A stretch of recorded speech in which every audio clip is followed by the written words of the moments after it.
Olá! A cultura de tecidos tem sido considerada uma ferramenta promissora para a multiplicação de espécies vegetais, contribuindo para a obtenção de maior teor de compostos bioativos presentes nessas plantas.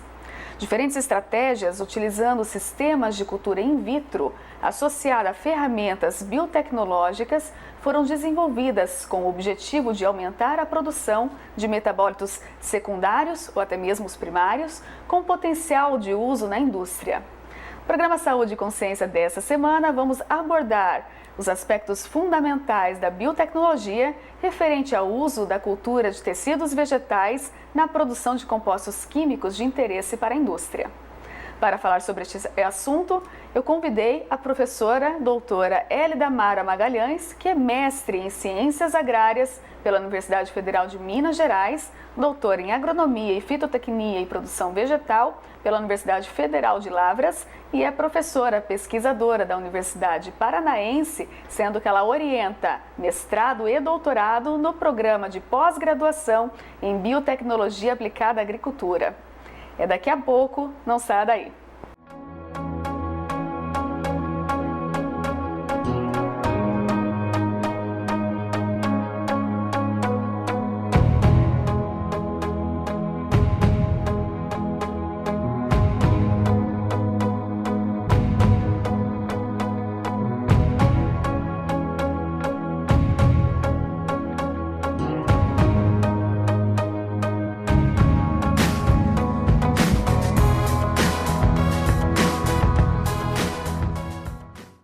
Estamos de volta com o programa Saúde e Consciência em nossos estúdios. Eu recebo a doutora Hélida Mara Magalhães. Professora, é um prazer imenso recebê-la. Eu tenho muita admiração pelo trabalho que você desenvolve, pelo tipo de pesquisa que é produzida, pelo seu laboratório, que é incrível. E tê-la aqui no nosso programa para conversar um pouquinho sobre esse assunto realmente me deixa muito contente. E com certeza vai agradar bastante o nosso telespectador também. Então agradeço a sua participação. Que isso, eu que agradeço o convite, Evelyn. Para nós um grande prazer estar aqui falando sobre esse assunto e estamos à disposição. Sempre que precisar, pode fazer o convite que nós viemos. Ah, que ótimo. Bom, nós vamos falar sobre cultura de tecidos vegetais. Sim. Mas para a gente entender melhor o que é isso, você poderia explicar para nós, professor, o que é cultura de tecidos vegetais? Explico sim. Vou tentar explicar de uma maneira bem simples para quem esteja em casa compreenda direitinho. Quando a gente fala de cultura de tecidos vegetais, nós vamos falar de um conjunto de técnicas que nós abordamos com o intuito de cultivar plantas em laboratório. Como que a gente faz isso, né? A gente pensa, mas cultivar plantas dentro de laboratório, isso é possível? Sim, porque nós temos essa produção em ambiente controlado e nós vamos produzir essas plantas dentro de frascos de vidro. Ah, ele não fica naqueles vasinhos, como a gente faz de... Não vai ficar nos vasinhos. Quando a gente fala de cultura de tecidos vegetais, nós vamos utilizar tecidos ou partes de tecidos da planta. Por exemplo, um pedaço de folha, um pedaço de raiz, um brotinho, aquele brotinho que a gente vê nascendo ali na plantinha. Então a gente remove esse fragmento de tecido, coloca isso dentro de um frasco de vidro. O que tem lá dentro? Essa planta precisa de crescer, ela precisa de desenvolver. Então a gente coloca ali alguns nutrientes, hormônios e outros compostos que vão favorecer o desenvolvimento dessa planta. Então, por isso que chama cultura de tecidos vegetais ou micropropagação ou cultivo in vitro. Então, a gente faz isso em ambiente de laboratório, onde temperatura, luminosidade, fotoperíodo está tudo controlado, de modo que a gente favoreça o desenvolvimento dessa planta. Esse ambiente que é feito totalmente controlado, que você tira completamente todos os viés possíveis, né, para ficar um ambiente em meio laboratorial, a gente conseguiria replicar isso no dia a dia? Porque você desenvolve toda a pesquisa de cultura in vitro, né, nessas condições. E quando você pega essa planta e coloca nas condições ambientais que não vai ter um padrão tão rigoroso, é possível conseguir ainda assim você ter essa correlação? Não sei se eu consegui eu acho que eu entendi. Você quer, se eu retiro essa planta desse ambiente controlado e levo para um ambiente externo normal. Sim, isso é possível, tem que ser feito. Quando a gente faz esse processo, é o que nós falamos de aclimatização. Então, o que é isso? Nós tiramos essa planta do ambiente que está controlado de laboratório e levamos ela para o ambiente externo convencional, Obviamente que a gente não pode fazer isso de uma vez. Por quê? Quando aquela plântula, né, está nesse ambiente altamente controlado, ela não tem praticamente estresse. Então, ela não tem ataque de pragas, ela não tem ataque de doenças, ela não tem, por exemplo, uma insolação forte. Então, a gente tem que fazer isso com calma. Então, a gente tem procedimentos específicos para fazer isso e o nome dado a essa técnica é aclimatização. Ah, perfeito. Então, seria uma das etapas depois posteriores para... Essa é uma etapa final do processo. Ela, quando a gente deseja, né, levar essa planta que está dentro desse ambiente controlado do laboratório para um vaso ou para um campo, ela precisa passar por esse processo de aclimatização.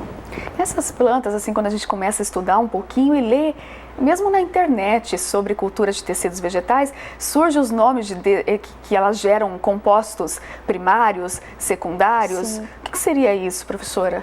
Então, interessante a sua pergunta. Vamos fazer aqui uma distinção do que é composto do metabolismo primário e o que é do metabolismo do composto secundário para as plantas, tá? Metabólitos primários são aqueles que são essenciais ao desenvolvimento da planta, ou seja, se a planta não produzir esses compostos, ela não tem como sobreviver. Quer um exemplo? Por exemplo, as proteínas, as vitaminas, os ácidos nucleicos que a gente conhece como DNA, RNA. Então, esses são compostos que se as plantas não produzirem, não tem como elas sobreviver.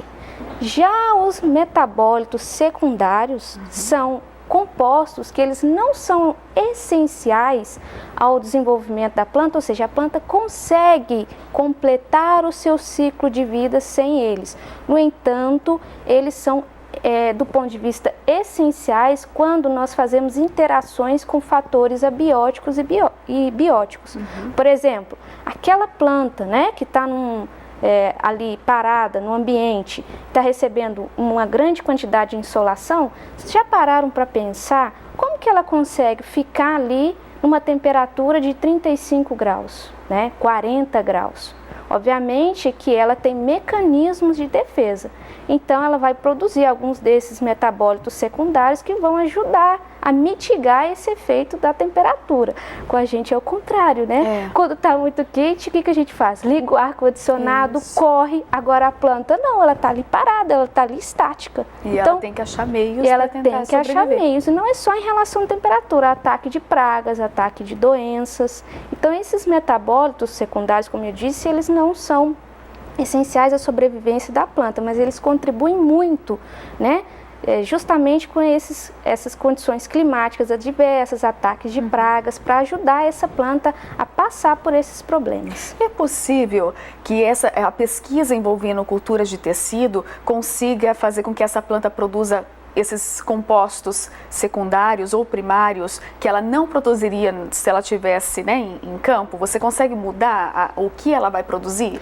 Sim, a gente tem condições de fazer isso em laboratório, isso é justamente a minha área, né, de que eu tenho atuado aqui na universidade, porque o que acontece? Vamos fazer aqui uma distinção do que acontece no campo e do que acontece no laboratório. Como eu havia dito aqui há pouco, lá no campo, né, ou mesmo quando um agricultor planta essas plantas medicinais, elas estão ali sobre condições climáticas adversas, tá?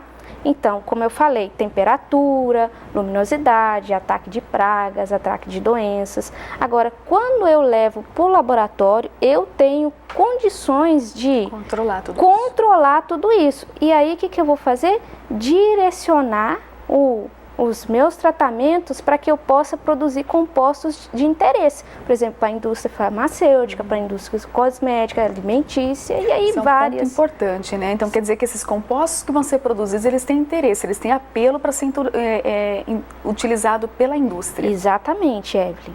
É importante você fazer essa pergunta porque os compostos que são extraídos das plantas, eles são vastos. Estima-se que nós temos mais de 35 mil tipos de compostos, tá? Só para você ter uma ideia, isso faz parte da vida diária de cada um que está aí nos assistindo. Por exemplo, quando você vai ao dentista, não gosta de ir ao dentista, você toma uma anestesia, né? O que tem naquela anestesia? Eugenol.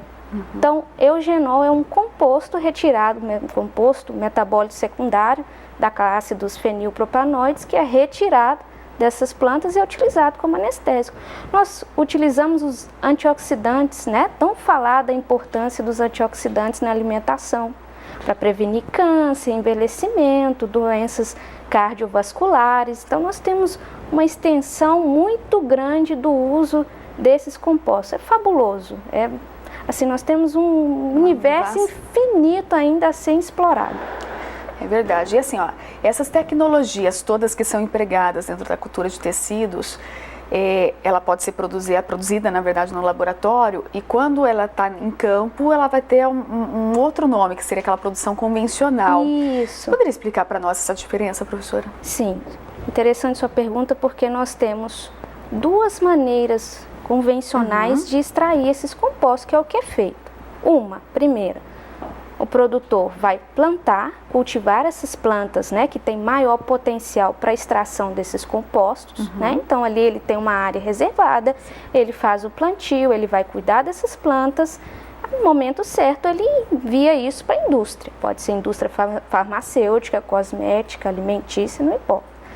Ou então uma outra forma convencional, que seria a extração desses compostos aí vindo de florestas nativas, tá?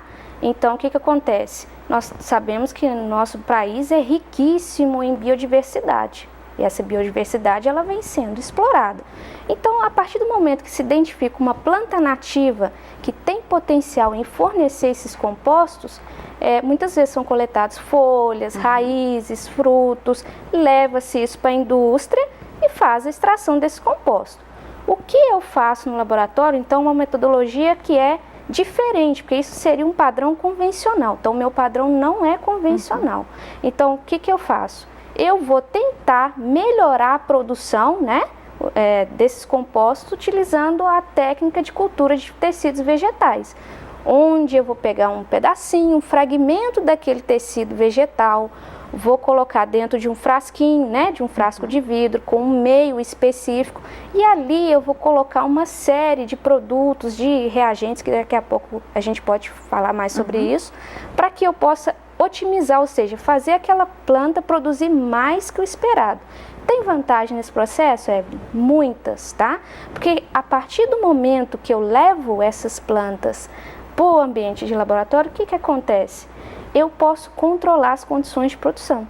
Então, de repente, a indústria vem para mim e fala assim: doutora, eu quero que você me forneça eugenol, tá? Como eu citei aqui o exemplo da fornecer em quantidade, né? Porque quantidade, exatamente. Como eu tenho um protocolo estabelecido, eu sei o que eu tenho que colocar dentro desse frasquinho, né? Para a planta produzir o eugenol, eu tenho condições de ter previsibilidade, segurança em fornecer isso para a indústria. Agora, lá no campo, como as plantas, sejam das florestas ou sejam aquelas que são plantadas, estão sob a influência do clima, pragas, doenças, o rendimento é mais baixo, o né? rendimento é menor e a produção desses compostos vai oscilar. Então, não tem assim, lá no campo a produção não é homogênea, é o que a gente chama de heterogênea. Agora, no laboratório, não. É homogêneo e seguro e rápido. Perfeito. Nossa, está muito interessante a conversa. A gente vai para um rápido intervalo, mas nós voltamos já. Você está em casa, não saia daí. Nós já voltamos.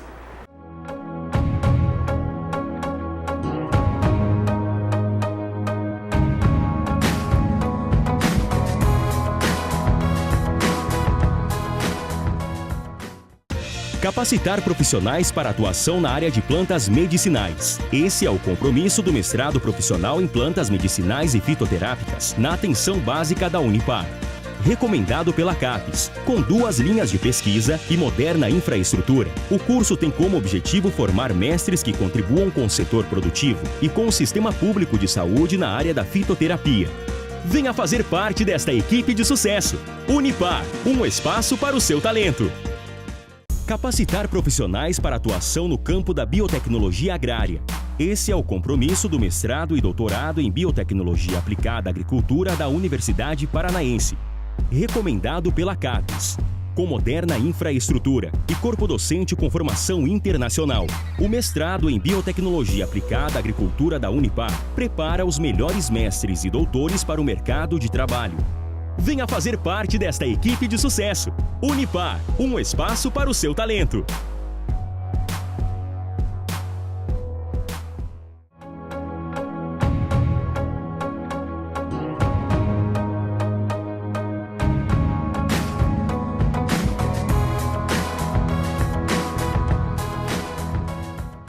Estamos de volta com o programa Saúde e Consciência em nossos estúdios. A professora Hélida Mara Magalhães, nós estamos conversando sobre cultura de tecidos vegetais. Professora, no bloco anterior, você explicou muito bem sobre toda essa metodologia que é realizada, né? Eu gostaria de saber, aqui no Brasil e no mundo, aonde que é desenvolvida essa técnica? Então, basicamente, em primeiro lugar, nos laboratórios de pesquisa. Então, aqui na Universidade Paranaense, nós temos um laboratório de pesquisa, né? É lindo. Obrigada, professora. Que está voltado às pesquisas de cultura de tecidos vegetais. Então, só que esses laboratórios presentes nas universidades e nos centros de pesquisa, eles são mais voltados à pesquisa científica. Quando a gente quer partir para a produção em larga escala, a gente tem que levar o que a gente fez no laboratório para as biofábricas. Então, o que é uma biofábrica? Então, uma empresa, uma fábrica mesmo, com uma estrutura voltada à produção em grande escala, né, desses materiais que são cultivados in vitro. Então, tem uma distinção entre os laboratórios de pesquisa e as biofábricas. Então, provavelmente, quando a indústria, né, faz a aquisição desses compostos, vai comprar das biofábricas. Então, primeiro a gente desenvolve a tecnologia nos laboratórios de pesquisa e depois isso é para ser produzido em larga escala. Isso. Até porque no laboratório, né, vai ser feito toda a técnica e que depois isso pode ser comercializado, enfim, para essas indústrias que vão ter interesse. Exatamente. Né, para poder fazer daí a produção em larga escala, que vai acabar fornecendo o produto que chega lá à indústria farmacêutica ou química, alimentícia, cosmética. Então tem um potencial altíssimo para patentes. Tem um potencial altíssimo para patente, Evelyn. É interessante você falar nisso, porque ano passado, nós fizemos um simpósio aqui de biotecnologia, aqui na universidade. Nós trouxemos um empresário, que é o seu Carlos. Ele tem uma fábrica, tá, em Cascavel, que produz cosméticos. E qual que é a matéria-prima dele? Óleos essenciais. Os óleos essenciais são onde estão esses compostos metabólicos secundários que eu falei. E quando ele veio aqui no laboratório, que ele viu o laboratório de cultura de tecidos, ele falou: nossa, cadê o material, né? Eu compro tudo de você. Porque ele sabe do potencial, da qualidade quando esses compostos são produzidos em laboratório. Então ele mesmo falou na palestra que deu pra gente aqui que a micropropagação, né, cultura de tecidos vegetais para a produção de compostos, de metabólicos secundários é o futuro. Então fiquei muito feliz, né, de ter escutado isso dele. Mostra que a gente está no sentido certo, a universidade está no sentido certo, né? E nós temos aqui um grupo muito bom de estudo e eu acho que o potencial é fantástico. Eu sou uma pessoa muito motivada, né? Exato. Assim, muito feliz em estar nessa área. Não foi a área que eu iniciei, né, nas minhas pesquisas, mas me encontrei aqui, eu quero poder dar essa contribuição, né? E só fazendo um último detalhe, os laboratórios estão no mundo inteiro, tá? Nós temos laboratórios no Brasil todo e mundo afora. Como eu falei, esse é uma potencial gigantesco de patente, né? Então as pessoas querem desenvolver pesquisas e dar frutos, né? Professora, é assim, olha, quando a gente for pensar que você está produzindo um produto, né, uma planta em cultura, em frasquinhos, num laboratório. Sim. Como que fica isso? Se isso for consumido para quem está em casa, como que ele fica em questão de riscos para a saúde? Porque tem essa dificuldade, as pessoas têm essa preocupação em achar que talvez por estar no laboratório pode ser contaminado, pode trazer algum risco de toxicidade. Como que fica isso? Existem estudos que verificam essa questão? Muito boa a sua pergunta. Vou até fazer uma brincadeira aqui com o pessoal que está em casa, né? Porque eu vejo essa pergunta sempre. Na aula, o pessoal que visita o laboratório: professora, isso faz mal? né? Eu falo, calma, se você comer, você não vai ficar nem verde nem azul. Perfeito. Mas respondendo aqui, né? Não vai ficar tem... levemente roxo. Vai ficar levemente roxo, né? Mas, Evelyn, não tem problema nenhum, tá? Para a saúde, porque quimicamente e estruturalmente aquela molécula é a mesma que produzida as maneiras convencionais. Então não tem nenhuma diferença, né? O fato de estar ali dentro de um frasquinho com substâncias que eu adiciono para essa planta desenvolver, não tem nenhuma diferença. Os produtos que são extraídos dali, né, são de total segurança, as pessoas podem consumir, a indústria utiliza isso com muita segurança, sem problemas. E quais seriam esses produtos que são colocados nesses frasquinhos para tentar melhorar esse processo? Então veja bem, vamos fazer uma analogia aqui agora. Quando você quer que uma planta cresça, o que você faz? Vamos fazer um exemplo, pegar uma sementinha, feijão. Tá? Você vai pegar aquele feijãozinho, colocar na terra, no solo, vai colocar adubo, como você mencionou, água, precisa que ele fique no sol e ele vai crescer. Então veja bem, a planta precisa de extrair alguns nutrientes que estão no solo, né? E vai realizar o processo de fotossíntese que todo mundo acho que já deve ter ouvido falar, para conseguir uma outra parte de um nutriente importante para ela, que é açúcar, tá? Quando eu faço essa plantio, esse cultivo in vitro, o que acontece? Eu tenho que fornecer para aquela planta tudo o que ela teria nas condições naturais. Como você falou, os adubos. O que são os adubos? Macronutrientes, micronutrientes, nitrogênio, fósforo, potássio, vitaminas, tá? O açúcar, que ela consegue extrair por meio do processo de fotossíntese. Então, são esses os compostos que eu adiciono ali no frasco para fazer com que essa planta desenvolva. Agora, só fazer mais um detalhe, que como eu trabalho, né? Minha pesquisa, ela tem o intuito de produzir os compostos metabólicos secundários, eu adiciono ainda ali nesse meio alguns compostos que fazem essa planta produzir, então, compostos de interesse. Então, eu tento fazer o quê? Direcionar para que aquela planta produza, por exemplo, mais eugenol, mais metil-eugenol. Então, aí eu utilizo os elicitores, que é o que a gente chama de elicitor, tá? O que é um elicitor? Um composto que eu vou adicionar ali nesse meio para promover a produção em larga escala desses compostos. O que pode ser? Pode ser sais, sal de cozinha. Se eu colocar sal, aí nós vamos falar NaCl, né? Pode ser metais, por exemplo, cobre, zinco, que eu coloco ali nesse meio. Pode ser extrato de leveduras. Então, toda vez que eu adiciono algo lá no meio que vai dar um estresse na planta, ela vai girar o seu metabolismo e nós vamos ter a produção, então, desses compostos. Professora, e assim, como é que vocês fazem para escolher que tipo de composto, né, que vocês gostariam que ela aumentasse a produção? Vocês têm um contato com a indústria, faz uma pré-consulta, que seria a necessidade, faz um levantamento em base de dados, né? Porque geralmente a gente vai tentar ter o foco, não de forma aleatória, mas de forma precisa já, né? Como que vocês fazem isso na pesquisa? Interessante sua pergunta, Evelyn. Primeira coisa, trabalhar com plantas, né? E aí são as plantas medicinais as que têm mais potencial para a produção de compostos, ainda tem sido uma incógnita, né? Algumas nós já temos pesquisas feitas, mas outras não. A primeira coisa que a gente faz é uma revisão de literatura. Então nós vamos buscar o que já foi feito, né, em outras pesquisas, para tentar direcionar os nossos trabalhos. No segundo momento, aí nós vamos mesmo partir para a experimentação. Então é o tentativa e erro. Então, por exemplo, vou falar com base que nós já temos aqui de resultado.